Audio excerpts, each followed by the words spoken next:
my savings and said, okay, I got to do something. So, so that's it. So now, because of COVID and the lockdown, like everyone else, I've reevaluated. And when I travel, it's kind of epic.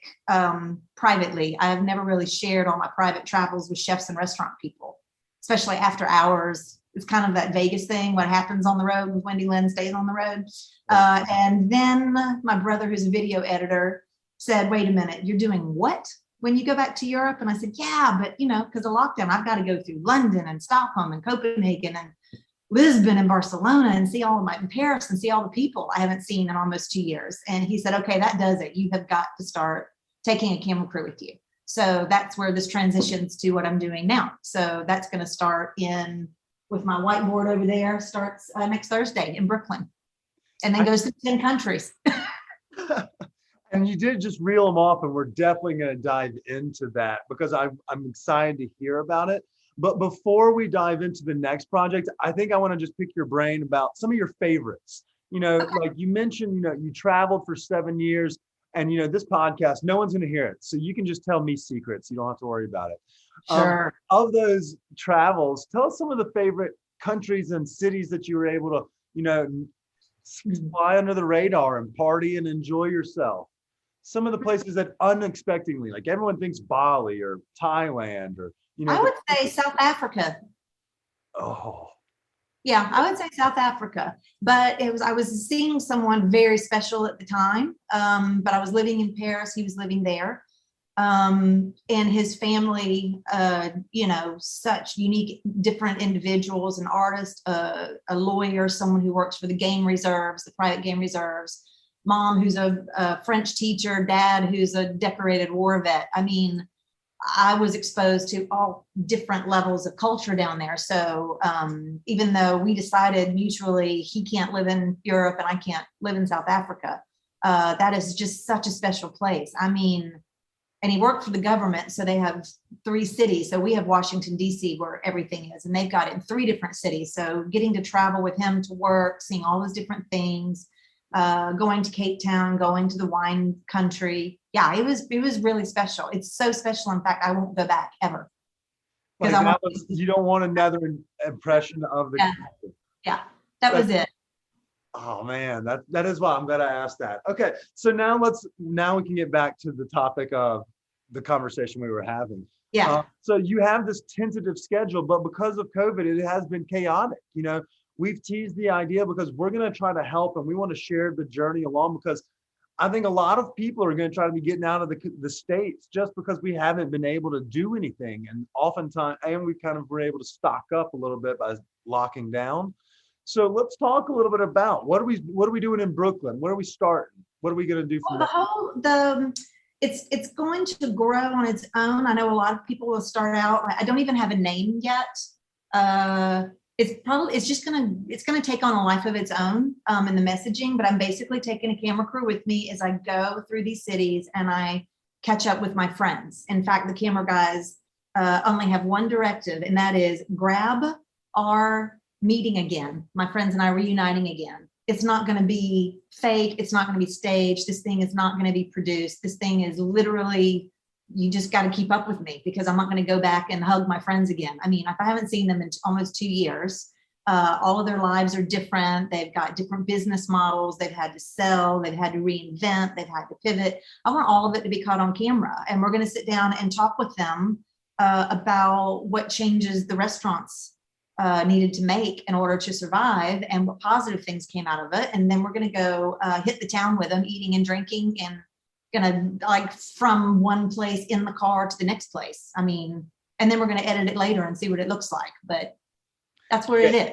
So since you're going to New York first, what are your top 3 spots you really just have to hit? Well, those are the ones we're filming, actually. So the first one is actually 2 places. I don't know if you know the group LCD Sound System. Yes, we do. Yes. Okay. So they are partners in a wine bar called the Four Horsemen.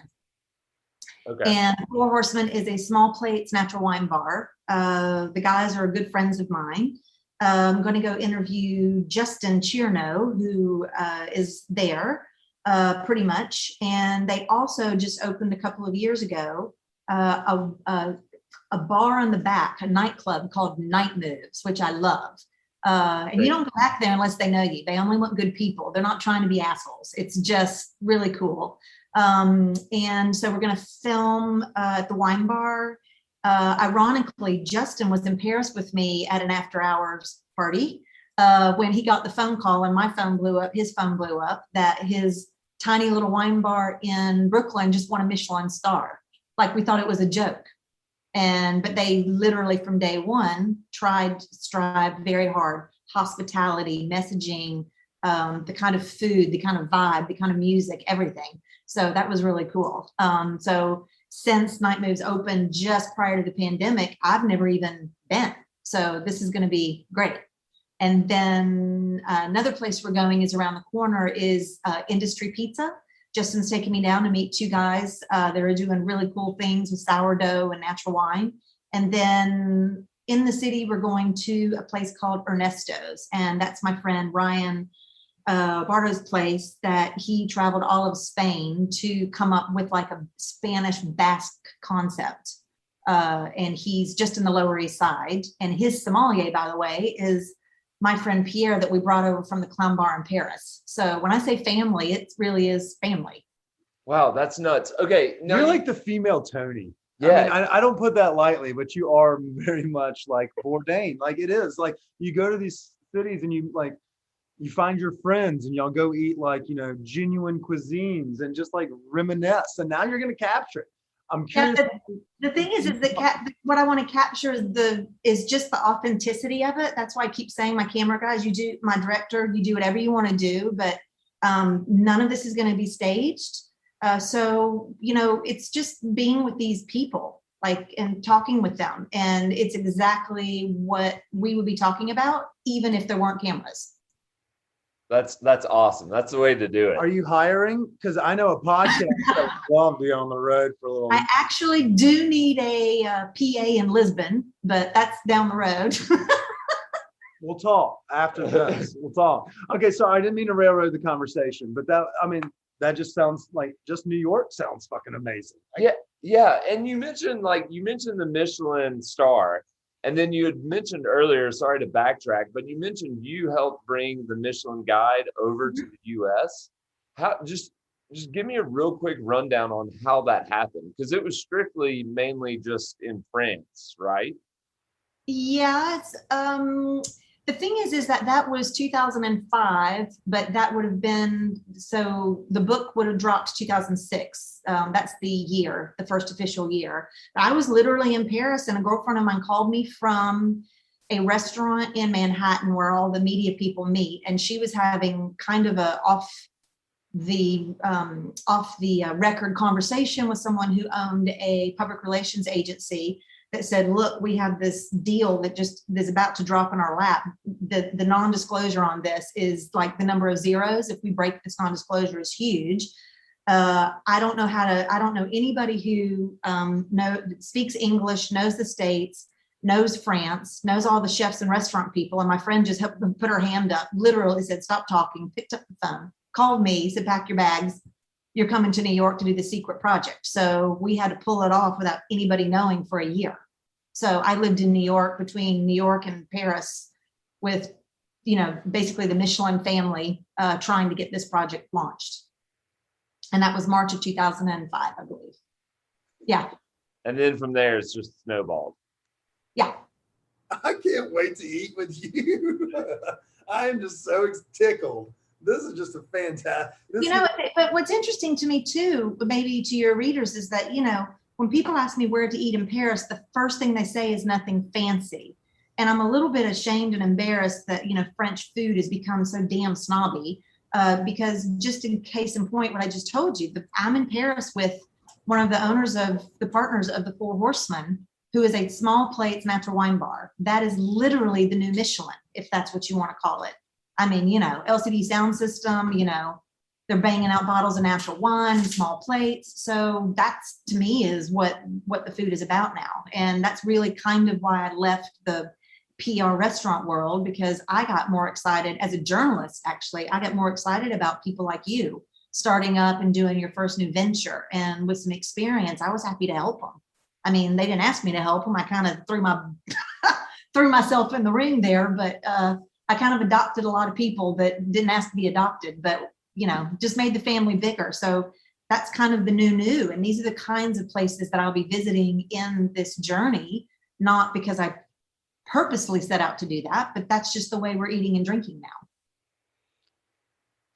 I love it. And, I feel like the snootiness it's kind of come across the borders as well. Like, and we're starting to see this upscale finer dining is associated with a natural wine.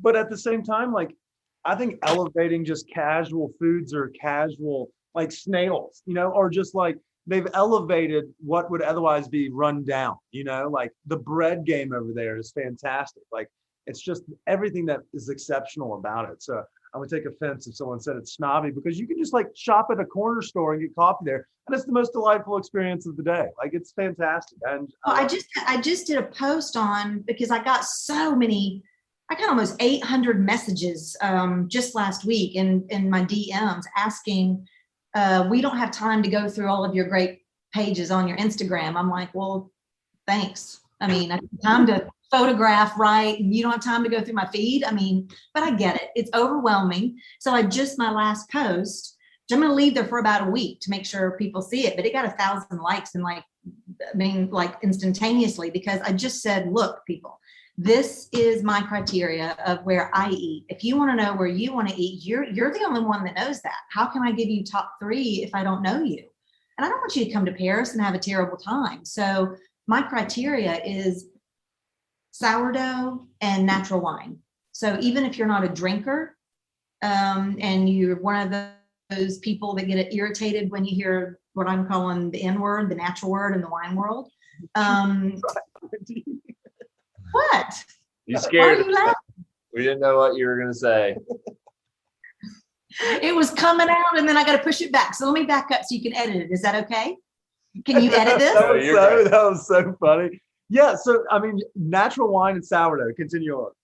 Okay. So my criteria to find a good place to eat is sourdough and natural wine. So even if you're not a drinker, or if the natural word is irritating, the thing is that when you have people who are making their own sourdough for the restaurant, if they are trying to find small producers, such as like if you were making wine, your first and last name's on the bottle, you are not about to pull food out of a freezer. You're not going to serve food out of season. It doesn't always work the other way around. So even if that's my criteria, even if I'm dropping into a city I've never been, which doesn't happen often, but the first thing I do is pick up my Instagram and start looking for sourdough and natural wine in these places. And then all of a sudden I'm eating in like the places you want to go to. And people are like, how do you do that? That's sourdough and natural wine, man. Easy. But hold on, but what is it? That criteria. What is it with the sourdough tag? Why does that lead you? Honey, hello, lockdown, everyone was trying to make sourdough. How many people out there actually made a loaf?